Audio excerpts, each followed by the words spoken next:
सुजाता देवी के 3 बेटे और 3 बहुएं थी। 2 बहुएं रेखा और उमा अमीर घर से आई थीं, जबकि सबसे छोटी बहू कोमल गरीब घर की थी। इसीलिए सुजाता देवी अपनी दोनों बहू रेखा और उमा के साथ ज्यादा अच्छा व्यवहार करती थी, पर अपनी छोटी बहू कोमल को वो कुछ नहीं समझती थी। इसीलिए रेखा और उमा भी अपनी देवरानी कोमल की हर समय इंसल्ट ही करती रहती थी।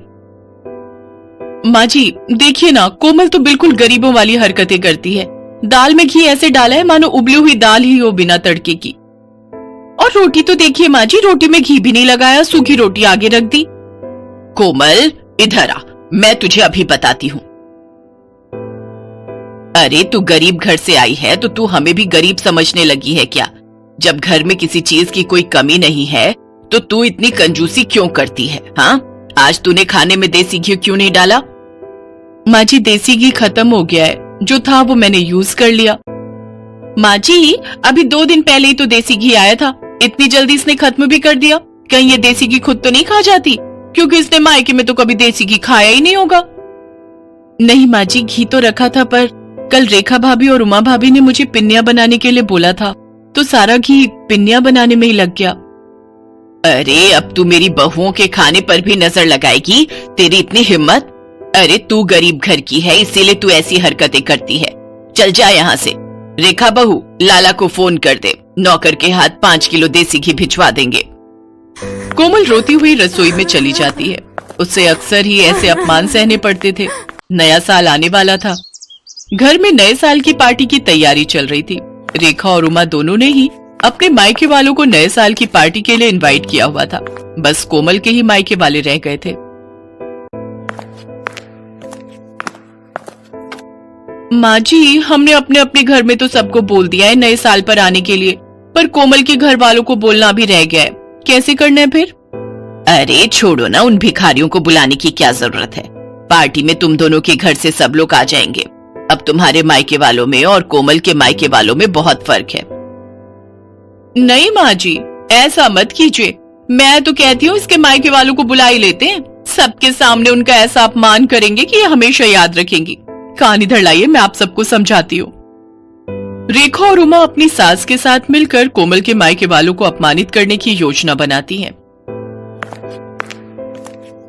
बहू, घर में नए साल की पार्टी है, रेखा और उमा के मायके वाले भी आ रहे हैं, तो मैं चाहती हूँ कि तुम भी अपने मायके वालों को न्योता दे दो। इस बार नया साल हम सब मिलकर मनाएंगे। जी माँ जी, मैं फोन कर देती हूँ।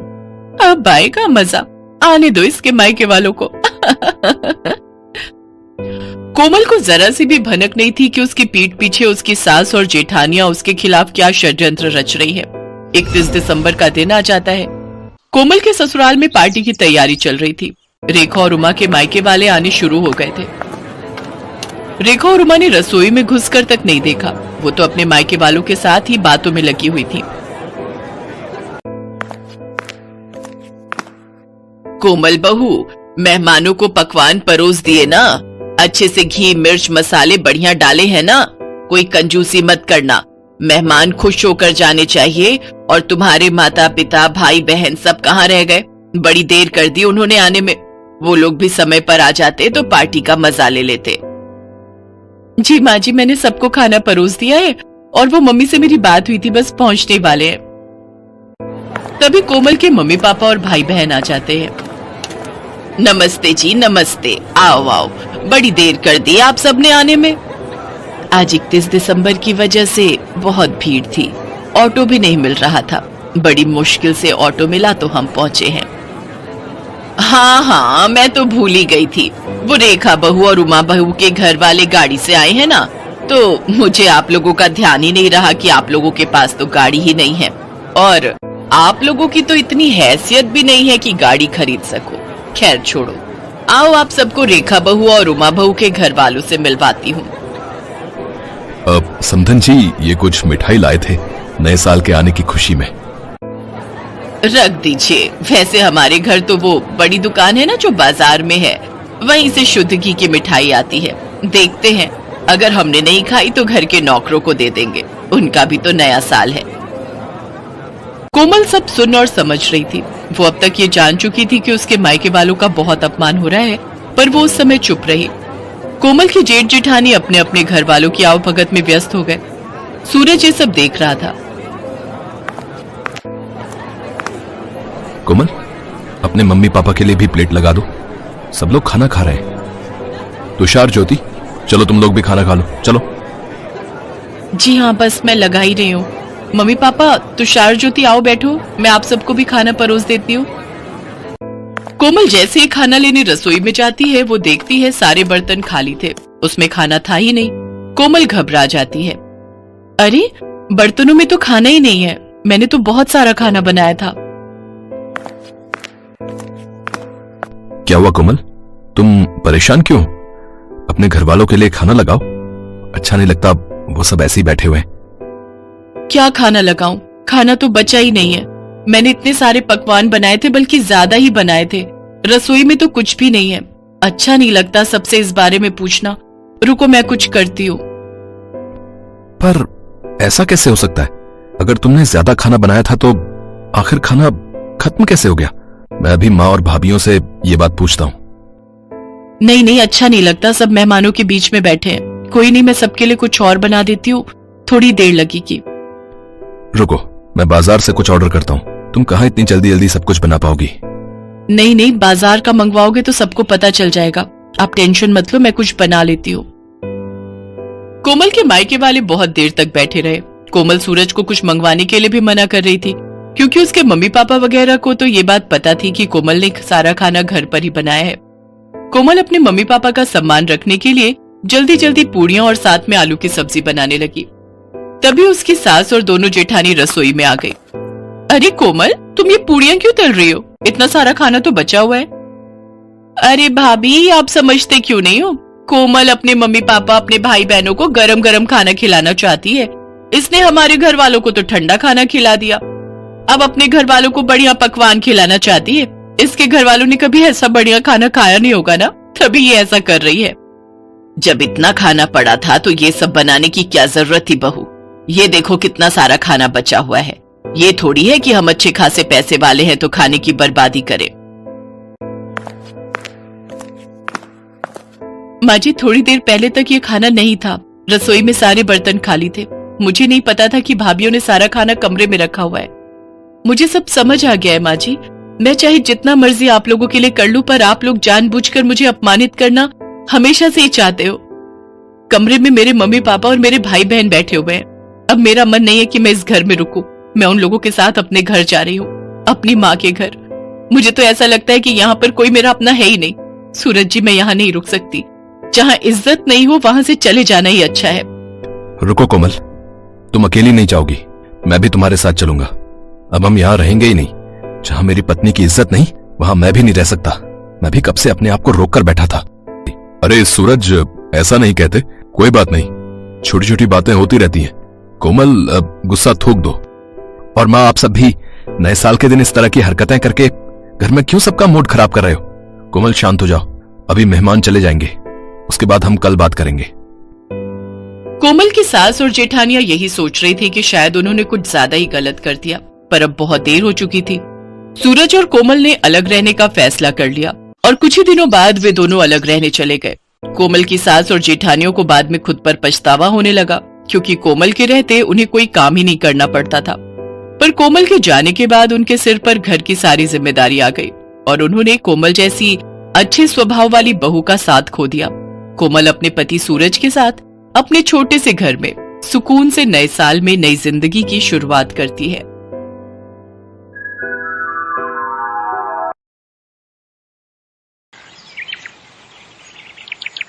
जड़ी बूटी ले लो, बाल बढ़ाने वाली जड़ी बूटी, सिर्फ 5 रुपए में। बाल बढ़ाने वाली जड़ी बूटी सिर्फ 5 रुपए में? जरा देखो तो। सुधा को अपने बाल बढ़ाने थे, उसके लिए अब वो कुछ भी कर सकती थी। उसने बूढ़े आदमी से जड़ी बूटी खरीद ली। उस आदमी ने कहा, इस जड़ी बूटी को जोर जोर से पीसना, पीसने से तेल निकलेगा। उस तेल को सोने से पहले अपने बालों पे लगाना। जड़ी बूटी लेकर सुधा घर चली गई। तभी सुधा जड़ी बूटी पीसकर तेल निकालकर और उसे अपने सर पर लगाकर सो गई। और अगले दिन सुबह नींद से उठने के बाद उसने देखा उसके सर पर जितने भी बाल थे वो सब झड़ गए हैं। सुधा ये विश्वास नहीं कर पा रही थी। कहते हैं लड़कियां लंबे बालों में ही अच्छी लगती हैं, लेकिन सुधा के बाल बचपन से ही छोटे थे। उसके बाल बढ़ते ही नहीं थे। ऊपर से वो सांवली भी थी और दूसरी ओर उसकी बहन राधा के लंबे और घने बाल थे और राधा गोरी भी थी।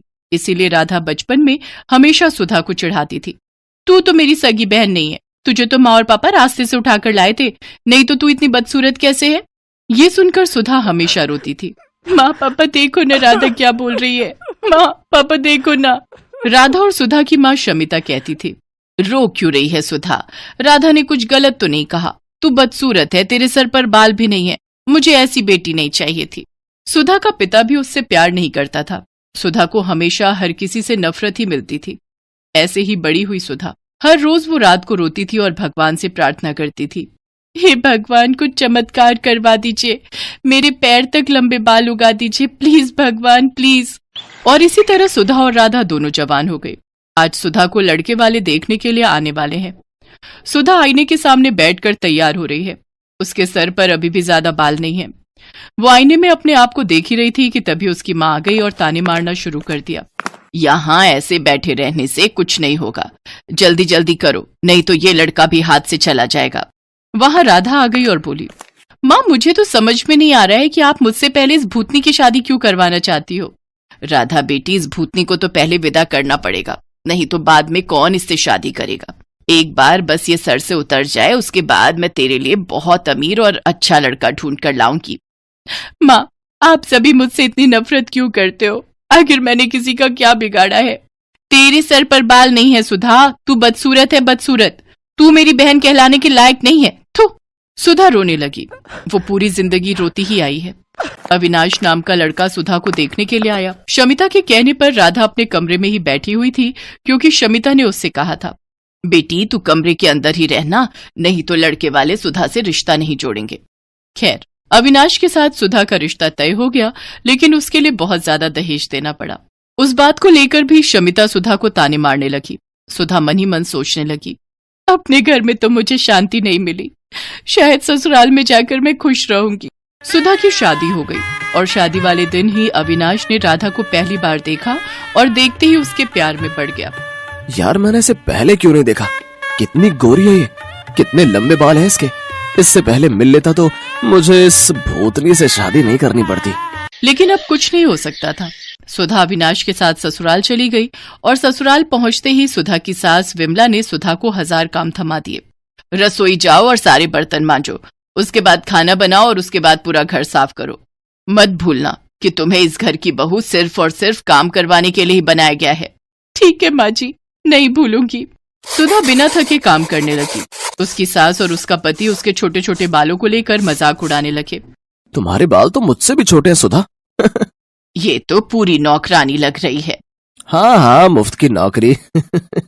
अविनाश मजाक उड़ाता ही गया और एक दिन उसके साथ राधा की मुलाकात हो गई। राधा को अपने लंबे बालों को लेकर बहुत अहंकार था। वो सुंदर भी थी। अविनाश को उससे प्यार हो गया और राधा भी अविनाश को पसंद करने लगी। और एक दिन अविनाश और राधा ने शादी कर ली। राधा अविनाश के घर चली आई। ये देखकर सुधा को जैसे सदमा लग गया। राधा, राधा तू मेरे साथ ऐसा कैसे कर सकती है? तूने मेरे पति से शादी कर ली। चुप रह, समझी ना? अविनाश तो तुझसे प्यार भी नहीं करता है, वो सिर्फ मुझसे प्यार करता है। हाँ हाँ, ऐसे बिना बाल की औरत से कौन प्यार करेगा? मुझे तो लंबे बालों वाली लड़कियां पसंद है। सुधा बस अकेली चुपके से रोती रही। अगले दिन वो बाजार गई और देखा एक बूढ़ा आदमी जड़ी बूटी बेच रहे हैं। जड़ी बूटी ले लो, बाल बढ़ाने वाली जड़ी बूटी सिर्फ 5 रुपए में। बाल बढ़ाने वाली जड़ी बूटी सिर्फ 5 रुपए में? जरा देखो तो। सुधा को अपने बाल बढ़ाने थे, उसके लिए अब वो कुछ भी कर सकती थी। उसने बूढ़े आदमी से जड़ी बूटी खरीद ली। उस आदमी ने कहा, इस जड़ी बूटी को जोर जोर से पीसना, पीसने से तेल निकलेगा, उस तेल को सोने से पहले अपने बालों पे लगाना। जड़ी बूटी लेकर सुधा घर चली गई। रात को सभी सो गए और तभी सुधा ने जड़ी बूटी पीसकर तेल निकाला और उसे अपने सिर पर लगाकर सो गई। और अगले दिन सुबह नींद से उठने के बाद उसने देखा उसके सर पर जितने भी बाल थे वो सब झड़ गए हैं। सुधा को जोर से रोना आ गया। ये क्या हो गया? मेरे सारे बाल झड़ गए, अब मैं क्या करूं? सुधा जोर जोर से रोने लगी और उसे इस हालत में अविनाश, विमला और राधा ने देख लिया। ये क्या, तू पूरी तरह से गंजी हो गई? छी, मैं देख नहीं पा रहा हूँ तुम्हारी तरफ, मुझे उल्टी आ रही है। सुधा, तुम निकलो यहाँ से। यहाँ तुम्हारी कोई जरूरत नहीं है। तुम इस घर में रहोगी तो इस घर का नाम बदनाम होगा। सभी ने मिलकर सुधा को घर से निकाल दिया। सुधा रोती हुई एक जंगल में चली गई। जंगल में वो एक पेड़ के नीचे बैठकर रोने लगी। उसी पेड़ पर एक पंछी रहती थी। उसने सुधा को रोते हुए देखकर कहा, तुम रो क्यों रही हो? सुधा ने उस पंछी को सब कुछ बताया। रो मत, ज्यादातर इंसान बुरे होते हैं, इसीलिए तो हम जंगल में रहते हैं। इस जंगल में सब कुछ है, बड़ी से बड़ी बीमारी का इलाज है यहाँ। एक फल है, उसका रस निकालकर सर पर लगाने से बाल बड़े हो सकते हैं। सच? कहाँ मिलेगा मुझे वो फल? मैं लाती हूँ। उस पंछी ने कुछ ही देर में सुधा को फल ला कर दिया। उस फल का रस निकालकर सुधा ने सर पर लगाया और उसके बाल उगने लगे। उसके बाल सर से पैर तक आ गए, काले लंबे घने बाल, ठीक जैसा सुधा चाहती थी। सुधा ने पंछी से कहा, अच्छी पंछी, तुम्हारा बहुत बहुत धन्यवाद। मैं इस फल का रस लड़कियों को बेचना चाहती हूँ, उन लड़कियों को जिनके बाल नहीं उगते, ताकि उन्हें भी मेरी तरह परेशानियों का सामना न करना पड़े। सुधा जंगल से निकलकर फल का रस बेचने लगी और एक दिन उसे अविनाश और राधा ने देख लिया। तुम सुधा हो ना? हाँ, क्यों? अरे वाह, तुम्हारे इतने लंबे बाल कैसे हो गए? इस फल का रस निकालकर सर पर लगाने से। तुम बहुत खूबसूरत लग रही हो। क्या तुम मेरे साथ घर आना चाहोगी? ये सब देख और सुनकर राधा को जलन हो रही थी। उसने फल का रस लिया और पूरी बोतल अपने सर पर डाल ली, लेकिन उससे असर उल्टा हो गया। उसके सारे बाल झड़ गए और वो गंजी हो गई। ये क्या हुआ मेरे साथ? मैं गंजी हो गई। बहुत अच्छा हुआ, यही लालच का नतीजा है। बचपन से आज तक तूने मुझे चैन से जीने नहीं दिया, अब देख कैसा लगता है। और हाँ विनाश, मैं फालतू लोगों के साथ नहीं रहना चाहती, तुम रहो अपनी पत्नी के साथ। राधा का अहंकार मिट्टी में मिल गया। अविनाश को भी गंजी राधा के साथ ही रहना पड़ा और फल का रस बेचकर सुधा बहुत अमीर बन गई। चारों तरफ उसके बाल के चर्चे होने लगे और वो खुशी खुशी जिंदगी बिताने लगी।